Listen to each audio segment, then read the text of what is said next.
प्यारे बच्चों, आप सभी का इस भौतिक विज्ञान की कक्षा में स्वागत है। मैं प्रीति सिंह, प्रवक्ता राजकीय कन्या इंटर कॉलेज इंदुपुर देवरिया से आज आपके समक्ष कक्षा 11 विषय भौतिक विज्ञान का अध्याय 8 गुरुत्वाकर्षण के भाग 4 को लेकर उपस्थित हूँ। बच्चों, भाग 1, भाग 2 और भाग 3 का अध्ययन आपने कर लिया है। भाग 3 में हमने पलायन ऊर्जा क्या होता है, पलायन चाल क्या होता है, इसके बारे में हमने जाना और समझा। आइए जरा देखते हैं कि आज इस भाग 4 के चर्चा के बिंदु क्या हैं। तो सबसे पहले हम भू उपग्रह के बारे में जानेंगे कि भू उपग्रह क्या होता है, प्राकृतिक उपग्रह और कृत्रिम उपग्रह क्या है, इसके बारे में जानेंगे समझेंगे। फिर कृत्रिम उपग्रहों के उपयोग को समझेंगे, कक्षीय चाल क्या होता है और उपग्रह का परिक्रमण काल क्या होता है, इसको भी जानेंगे और समझेंगे, उसका परिकलन करेंगे। तत्पश्चात हम उपग्रह की बंधन ऊर्जा और प्रक्षेप के द्वारा प्राप्त महत्तम ऊंचाई को देखेंगे। तो बच्चों, भू उपग्रह जानने के पहले हम ये जान लेते हैं कि उपग्रह क्या होता है। वे आकाशीय पिंड जो ग्रहों के चारों ओर परिक्रमण करते हैं उपग्रह कहलाते हैं। तो बच्चों, आइए देखते हैं भू उपग्रह क्या होता है, अर्थ सैटेलाइट्स क्या होता है। तो जैसा कि नाम से आप देख रहे हैं कि भू उपग्रह मतलब कि पृथ्वी, भू मतलब पृथ्वी, पृथ्वी के उपग्रह अर्थ सैटेलाइट्स। तो भू उपग्रह वह पिंड हैं जो पृथ्वी के परितः परिक्रमण करते हैं। इनकी गतियां ग्रहों की गतियों के बहुत समान होती हैं, इसलिए केपलर के ग्रह गति जो नियम है इन पर भी समान रूप से लागू होते हैं। पृथ्वी का जो एकमात्र प्राकृतिक उपग्रह है वो है चंद्रमा। चंद्रमा पृथ्वी का एक चक्कर लगाने में 27.3 डेज लगाता है, अर्थात 27.3 दिन ये में एक चक्कर लगाता है, अर्थात उसका परिक्रमण काल 27.3 दिन है। तो बच्चों, इसके अलावा भी मानव आज का जो वैज्ञानिक हैं वो आर्टिफिशियल सैटेलाइट, जो कृत्रिम सैटेलाइट्स है, उसको पृथ्वी की विभिन्न कक्षाओं में, एक निश्चित कक्षाओं में प्रक्षेपित करते हैं और वो इसके चक्कर लगाते हैं। मानव निर्मित वह पिंड जो पृथ्वी के चारों ओर एक निश्चित कक्षा में परिक्रमण करने लगता है कृत्रिम उपग्रह कहलाता है। जैसे कि ये आप चित्र में देख सकते हैं। कृत्रिम उपग्रह भी पृथ्वी द्वारा आरोपित गुरुत्वाकर्षण बल के अंतर्गत ही पृथ्वी के परितः एक दीर्घवृत्तीय कक्षा में घूमता है, ये कृत्रिम उपग्रह कहलाता है। बच्चों, उपग्रह दीर्घवृत्तीय कक्षा में घूमता है, लेकिन गणितीय विवेचना के लिए हम उपग्रह की कक्षा को लगभग वृत्तीय कक्षा मान लेते हैं। कहने का अर्थ है कि जैसे हम जानते हैं कि वृत्तीय कक्षा में जो भी पिंड वृत्तीय गति करते हैं तो उसमें एक अभिकेंद्र बल लगता है। तो कृत्रिम उपग्रह हो या प्राकृतिक उपग्रह, दोनों में क्या होता है कि ये जो अभिकेंद्र बल लगता है वो पृथ्वी द्वारा उस उपग्रह पर लगाए गए गुरुत्वाकर्षण बल से प्राप्त होता है। बच्चों, कृत्रिम उपग्रह के उपयोग क्या है, यूजेज ऑफ आर्टिफिशियल सैटेलाइट्स क्या है, आइए हम देखते हैं। तो सबसे पहले इनसे वायुमंडल के ऊपरी क्षेत्रों का अध्ययन किया जा सकता है। दूसरा पॉइंट है कि पृथ्वी के आकार के बारे में जानकारी प्राप्त की जा सकती है और मौसम की पूर्व सूचना पृथ्वी पर भेजी जा सकती है। जैसे कि आजकल हम पता चल जाता है कि बारिश होने वाली है, तूफान आने वाले हैं, तो ये क्या है, ये जो आर्टिफिशियल सैटेलाइट्स के द्वारा ही ये सूचनाएं प्राप्त होती हैं। सूर्य तथा अंतरिक्ष से रेडियो संवादों को भेजने में भी ये आर्टिफिशियल जो सैटेलाइट्स हैं वो मदद करते हैं। विमान चालक उपग्रहों को दिशा निर्देशक के रूप में प्रयोग कर सकते हैं और उल्का पिंडों का भी अध्ययन आर्टिफिशियल सैटेलाइट्स द्वारा किया जाता है। बच्चों, जैसा कि हमने बताया कि ये जो सैटेलाइट्स होते हैं वो अर्थ के चारों तरफ क्या होता है कि एक निश्चित कक्षा में चक्कर लगाते हैं। तो मान लीजिए ये वृत्तीय कक्षा में चक्कर लगा रहे हैं तो ये एक वृत्तीय गति में होंगे और ये एक निश्चित चाल से वृत्तीय गति कर रहे होंगे। तो जिस चाल से ये निश्चित कक्षा में परिक्रमण करते हैं अर्थ का, उस चाल को कक्षीय चाल कहते हैं। आइए देख लेते हैं कि कक्षीय चाल क्या है कि प्रत्येक उपग्रह अपने ग्रह के चारों ओर जिस चाल से अपनी कक्षाओं में गति करते हैं उसे उपग्रह का कक्षीय चाल कहते हैं। बच्चों, आइए कक्षीय चाल का परिकलन करते हैं। जैसे कि मान लीजिए कि ये पृथ्वी है और इसका द्रव्यमान me है। ये देखिए इसका द्रव्यमान me है, इसकी त्रिज्या re है और इसके केंद्र से r डिस्टेंस पर एक सैटेलाइट है जो कि इसके वृत्तीय चारों तरफ वृत्तीय कक्षा में परिक्रमण कर रहा है। तो इस सैटेलाइट की कक्षा में जो चाल होगी उसे ही हम बोलेंगे, इस कक्षा में उसकी कक्षीय चाल होगी, ऑर्बिटल स्पीड होगी। बच्चों जैसा कि हमने बताया कि यदि कोई भी सैटेलाइट किसी ग्रह का चारों तरफ वृत्तीय कक्षा में चक्कर लगा रहा है तो कब होगा वृत्तीय गति? जब वो सैटेलाइट से केंद्र की ओर एक अभिकेंद्र बल लगेगा और ये अभिकेंद्र बल इस अर्थ और सैटेलाइट यानी कि अर्थ के द्वारा सैटेलाइट पे लगने वाला गुरुत्वाकर्षण बल से प्राप्त होगा। तो मान लीजिए कि ये जो सैटेलाइट्स है इसका द्रव्यमान m है और ये पृथ्वी के केंद्र से r दूरी पर स्थित है और वो वृत्तीय कक्षा में चक्कर लगा रहा है। तो अगर उसका वेग भी है तो हम लिख सकते हैं अभिकेंद्र बल F अभिकेंद्र, ये हो जाएगा mv²/r, इक्वेशन नंबर 1। और ये पृथ्वी इस सैटेलाइट्स पे एक गुरुत्वाकर्षण बल लगाएगी, उसको हम लिख सकते हैं F गुरुत्वाकर्षण, ये हो जाएगा capital G capital M E M r², equation number 2। अब 1 और 2 से समीकरण 1 और 2 से चूंकि वृत्तीय गति हो रही है तो हम लिख सकते हैं mv² upon r equal to capital G capital M E M upon r²। यहाँ से देखिए इसको सॉल्व करेंगे तो v² इक्वल टू आ जाएगा capital G capital M E upon r। r क्या है बच्चों? पृथ्वी के केंद्र से सैटेलाइट की दूरी। अगर हम ये मान लें कि पृथ्वी के सतह से ये जो डिस्टेंस है, पृथ्वी के सतह से सैटेलाइट की जो दूरी है वो h है और पृथ्वी की त्रिज्या क्या है मान लीजिए, वो re है। तो हम लिख सकते हैं चित्र से r इक्वल टू क्या लिख सकते हैं, कैपिटल re प्लस h। अब इस इक्वेशन में हम यहाँ से ये पुट करें तो हम लिख सकते हैं v² equal to capital G M E upon re plus h।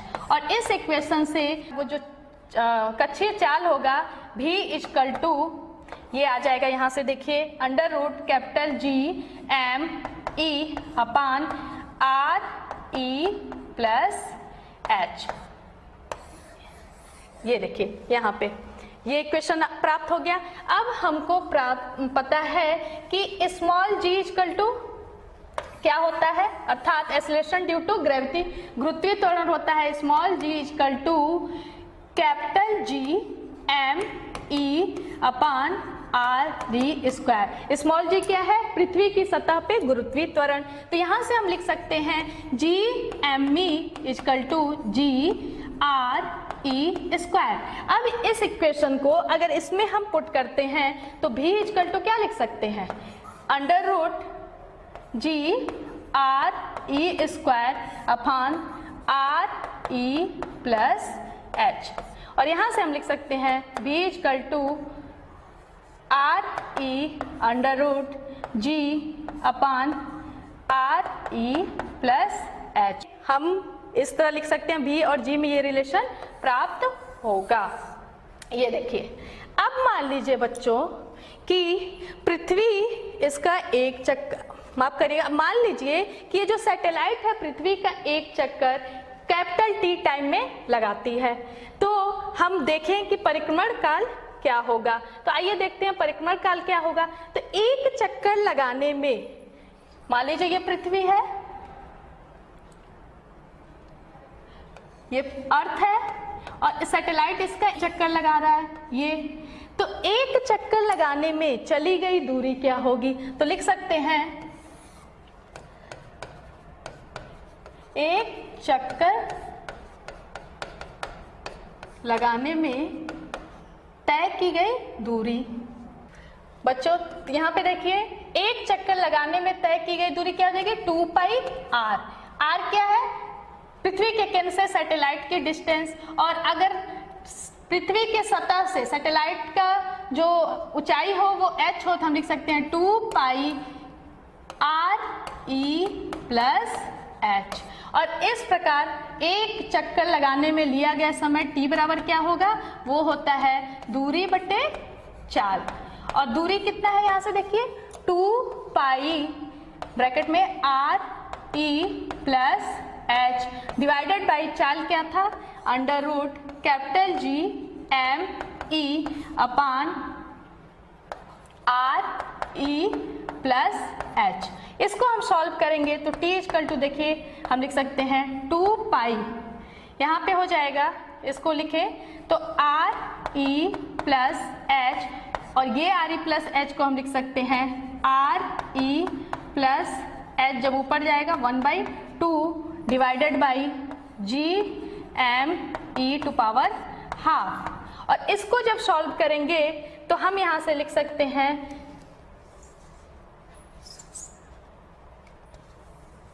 यहाँ से देखिए हम लिख सकते हैं t इक्वल टू, ये पावर यहाँ पे 1 है 1/2 है, ये हो जाएगा 2 pi r e plus h to power 3/2 divided by g m e to power half. इसको हम लिख सकते हैं t equal to 2 pi under root r e plus h का cube divided by capital G m e। तो बच्चों ये किसी भी सैटेलाइट का अर्थ के चारों तरफ, या ये जो परिक्रमण काल है उसके लिए सूत्र होता है t equal to 2 pi r e plus h to power cube divided by G m e।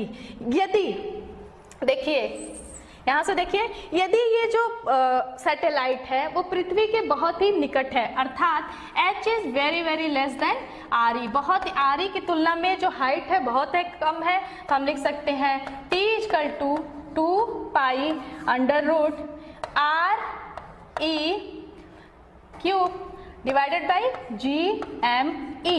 और G m e की जगह हम क्या लिख सकते हैं? G m e equal to G r e square. इसकी वैल्यू पुट करेंगे तो यहाँ से हम लिख सकते हैं, देखिए t की वैल्यू जो आ जाएगी वो हो जाएगी 2 pi under root r d cube G r e square, और ये आ जाएगी t की वैल्यू 2 पाई रूट, यहाँ से पावर कट जाएगा तो r e divided by g। यदि उपग्रह पृथ्वी के निकट है तो परिक्रमण काल का समय t equal to 2 pi under root r e by g होता है। चूंकि पृथ्वी की जो त्रिज्या है 6.4 इंटू 10⁻⁶ मीटर है और पृथ्वी की सतह पे जो गुरुत्वीय त्वरण होता है वो 9.8 मीटर प्रति सेकेंड स्क्वायर है। अगर इसकी वैल्यू हम वहाँ पे पुट करें तो जो पृथ्वी के सन्निकट जो भी पिंड होंगे और वो वृत्तीय गति में गति कर रहे हैं या जो भी उपग्रह होंगे उसका जो परिक्रमण काल आएगा वो 84 मिनट होगा। एक चीज और देखिए बच्चों, यहाँ से आपने देखा परिक्रमण काल क्या आया, t equal to 2 pi under root r e plus h का cube upon g m e। इसको लिख सकते हैं 2 pi under root r e plus h का cube upon capital G m e। अगर हम इसके स्क्वायर कर दे तो क्या लिख सकते हैं? T square equal to 4 pi square r e plus h का cube upon G m e। तो यहाँ से हम लिख सकते हैं T square equal to 4 pi square upon G m e, और ये हो जाएगा r e प्लस h का क्यूब। ये देखिए 4 पाई स्क्वायर और कांस्टेंट है, कैपिटल G क्या है? ग्रेविटेशनल कांस्टेंट है, यूनिवर्सल ग्रेविटेशनल कांस्टेंट है, और m e पृथ्वी का मास है, तो इसको भी हम एक कांस्टेंट लिख सकते हैं और लिख सकते हैं T square equal to k r e प्लस एच का क्यूब, और ये हो जाएगा टी स्क्वायर। अगर हम इसको आर लिखे, पृथ्वी के केंद्र से सैटेलाइट का डिस्टेंस, तो हम लिख सकते हैं T square directly proportional to R cube, जो कि केपलर्स का जो तृतीय नियम है, आवर्तकालों का नियम ये है। और इस प्रकार जो उपग्रह हैं वो भी केपलर के नियमों का पालन करते हैं। बच्चों आइए देखते हैं कक्षीय चाल तथा पलायन चाल में क्या संबंध है। पलायन चाल आपने पढ़ लिया है। मान लीजिए पृथ्वी के समीप को उपग्रह का कक्षीय चाल है। अभी हमने निकाला कि उपग्रह का जो कक्षीय चाल होता है equal to under root capital G M E upon R E plus H.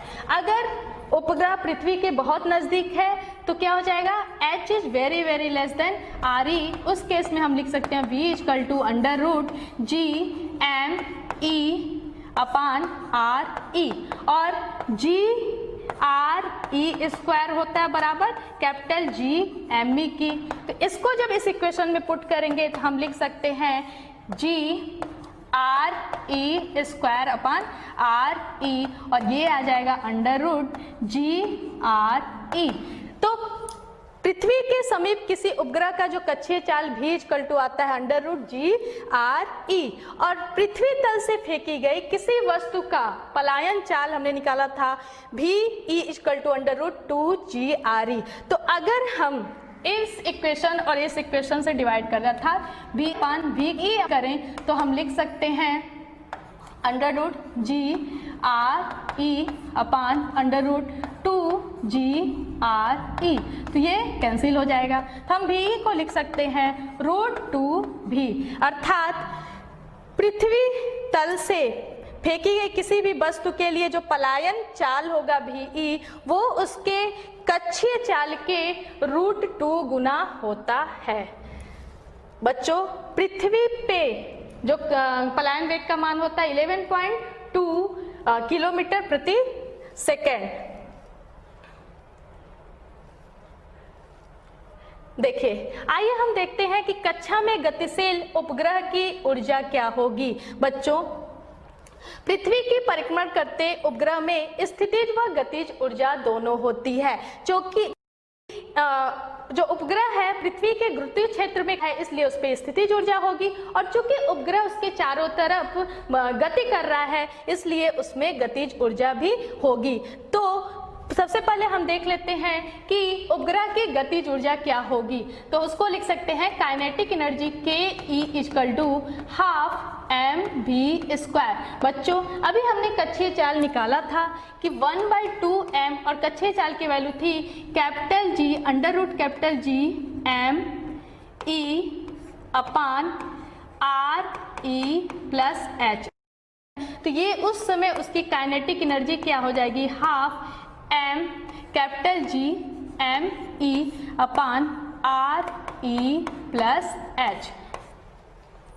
देखिए कब ये जब कोई पृथ्वी के चारों तरफ उसके सतह से h दूरी पर कोई उपग्रह है जो चक्कर लगा रहा है तो वहां पे काइनेटिक एनर्जी होगी के equal to half M G M E upon R E plus H. हम लिख सकते हैं half capital G M E M upon R E plus H, ये काइनेटिक एनर्जी होगी। और पृथ्वी की सतह से h ऊंचाई पर उस उपग्रह की स्थितिज ऊर्जा क्या हो जाएगी, पोटेंशियल एनर्जी, वो हम देखे थे जब हमने गुरुत्वीय स्थितिज ऊर्जा पढ़ा था। तो क्या हुआ था, गुरुत्वीय स्थितिज ऊर्जा में हमने देखा था, वहां से हम लिख सकते हैं minus capital G capital M E M upon R E plus H. और इस प्रकार जो टोटल एनर्जी होगी ई, टोटल एनर्जी कुल ऊर्जा इक्वल टू हो जाएगी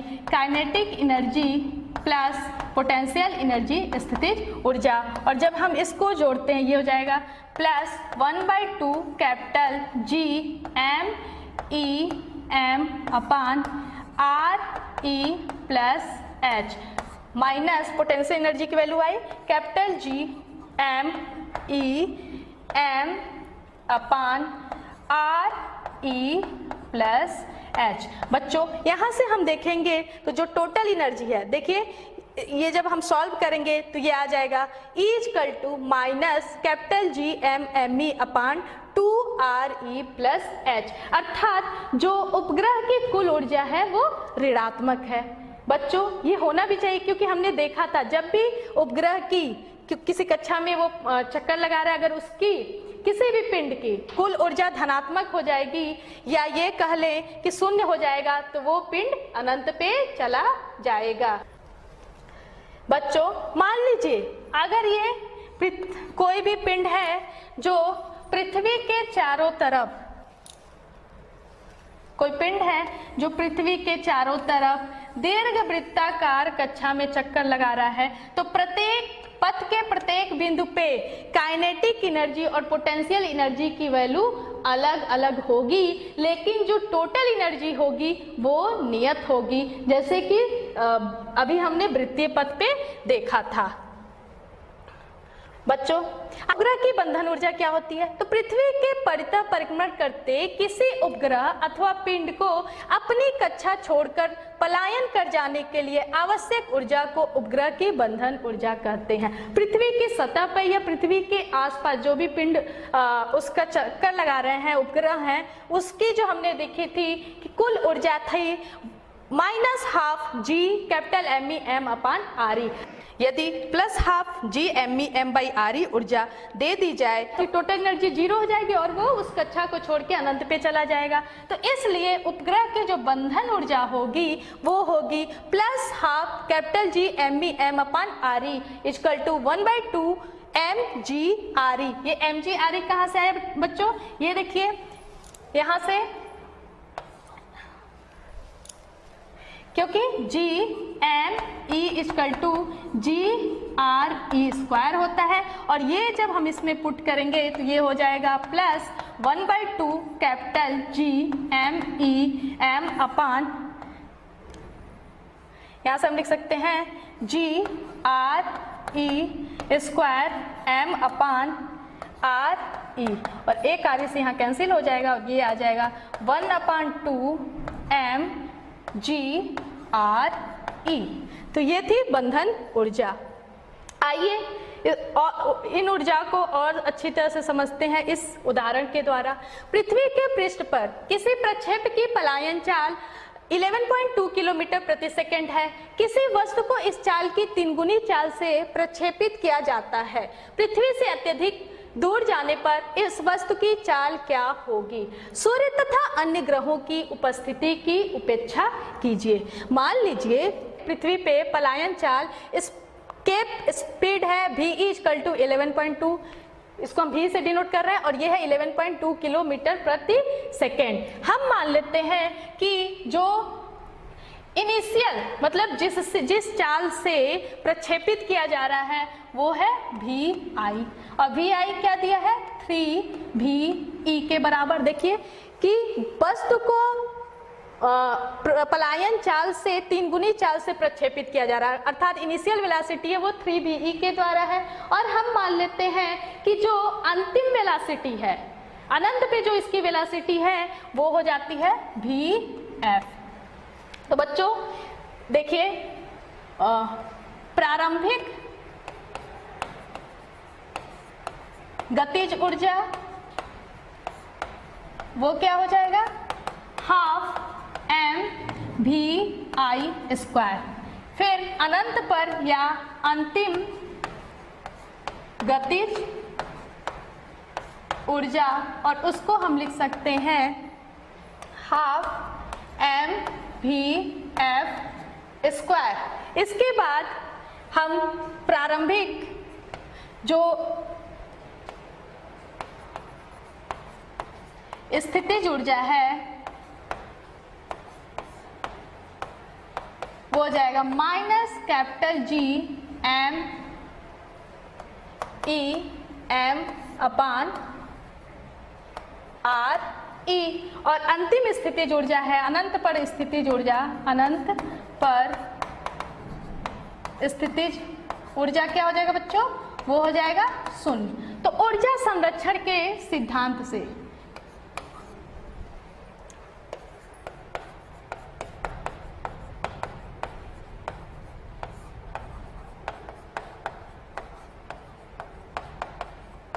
हम इसको लिख सकते हैं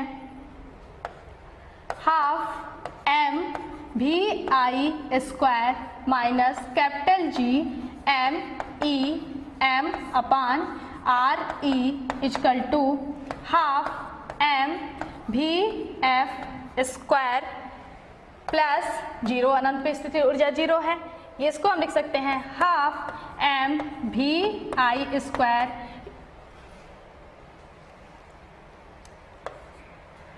minus capital G M E M upon R E equal to half M v F square. Equation number 1।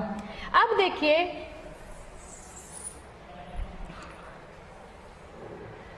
अब पलायन गतिज ऊर्जा जो होगी, जो इस पिंड को अगर इतनी ऊर्जा मिल जाए कि वो अनंत पे चढ़ जाए, तो कहने का मतलब जो पलायन गतिज ऊर्जा है वो अनंत पर तक उस पिंड को गुरुत्वीय क्षेत्र से अनंत तक ले जाने में किए गए कार्य के बराबर होगी। तो हम लिख सकते हैं half M v A square equal to plus capital G M E M upon R E, इसके बराबर लिख सकते हैं। ये इक्वेशन नंबर 2 हो गया।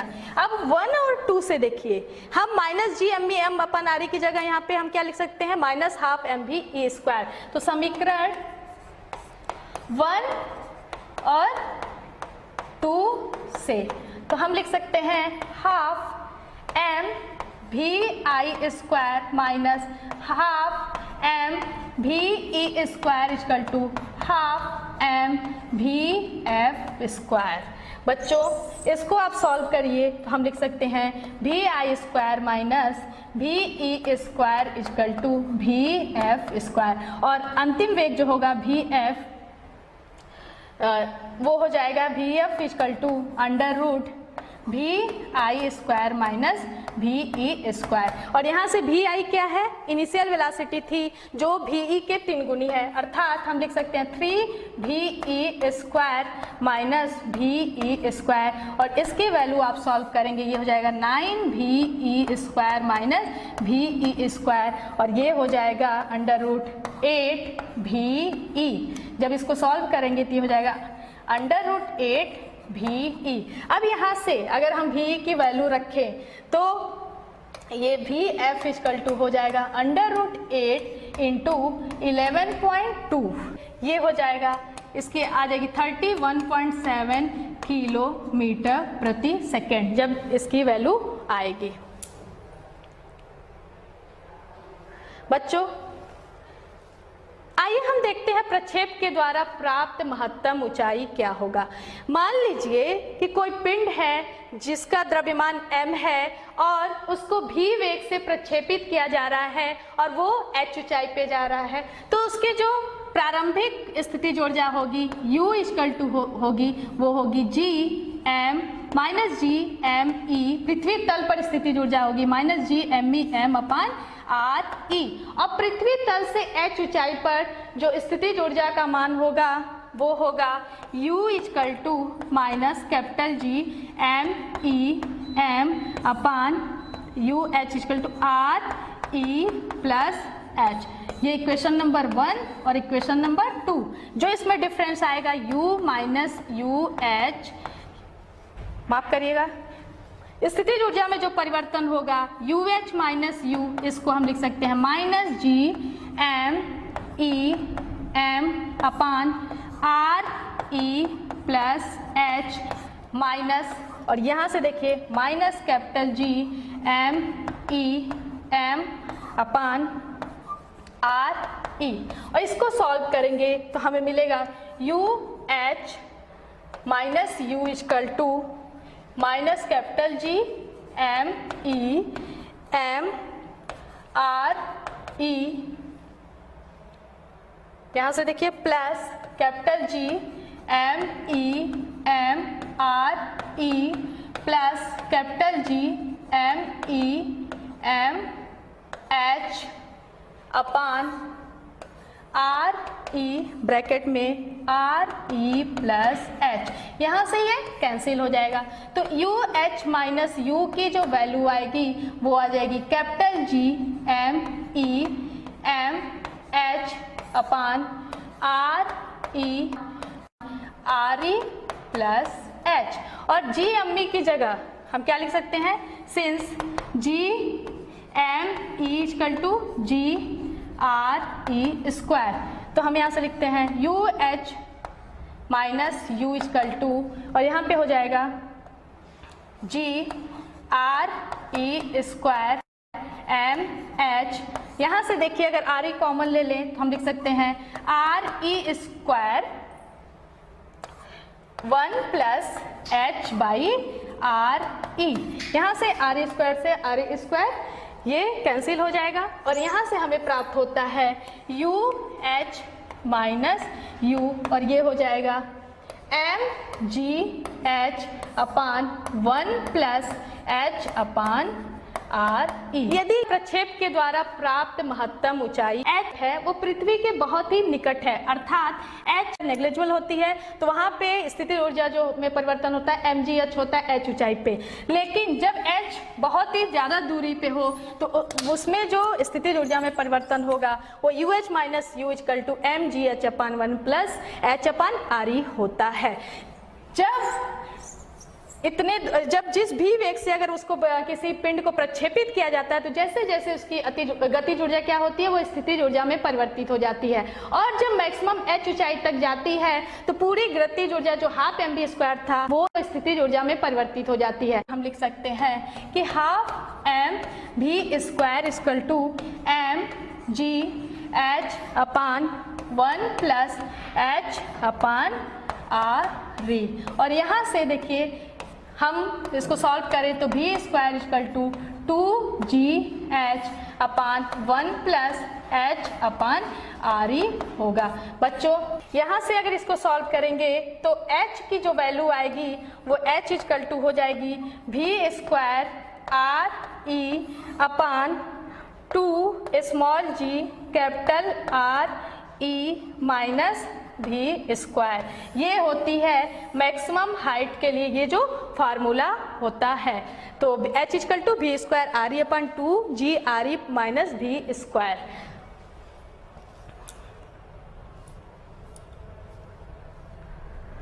बच्चों आशा करते हैं आज का आपको ये व्याख्यान समझ में आया होगा। बच्चों कुछ होमवर्क नोट कर लीजिए और इसको घर पे करिएगा। धन्यवाद।